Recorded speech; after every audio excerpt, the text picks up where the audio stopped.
Hello ladies, welcome to the Praus Butterflies Living Room series, where we dive into the life of Jesus in the Old and the New Testaments. My name is Souders, and I am so excited to be here with you today and talk about some of the courageous men and women in the Bible.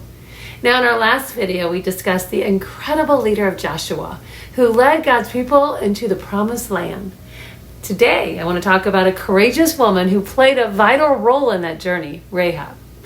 Rahab, she lived in Jericho, a pagan city, a Gentile, and worked as a prostitute.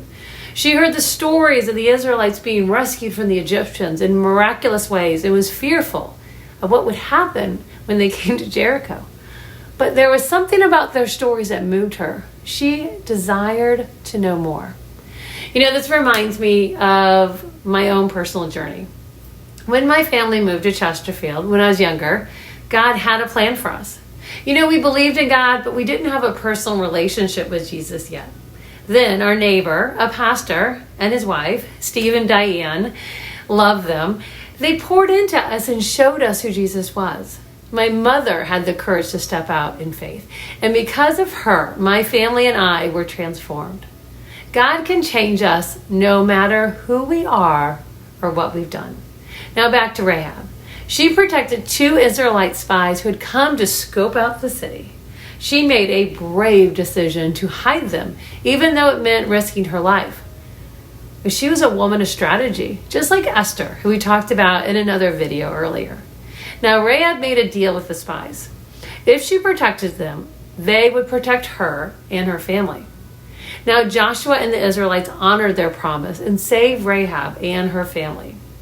Her story, Rahab's story, shows us that God included all people, Gentiles and Jews, in his plan very early on, including women, with all our messy pasts, just like her. Now in Hebrews 11, Rahab is one of the 2 women mentioned in the Hall of Fame of the Faithful. She became part of the Messiah's lineage, and her story is one of hope and change. And just like the butterfly that transforms into a beautiful and free creature, we too can become new creations through Jesus. In 2 Corinthians 5:17 it says, "Therefore, if anyone is in Christ, he is a new creation. The old has passed away and the new has come." Just like my family. Now back to her story. Rahab married an Israelite afterwards named Salmon, and later became the mother of Boaz, who we'll talk about in our next video, along with his wife Ruth the Moab. Now Rahab was even the great-great-grandmother of King David. Her story reminds us that God can use anyone for his plan, regardless of their past, of my past. And it challenges us to ask ourselves, do we have the courage to step out in faith and trust that God can transform our lives too? Now join me next time for another chapter in this incredible story of restoration, of grace and peace. And thank you so much for joining me today. I pray that you be blessed. Have a fantastic day, ladies.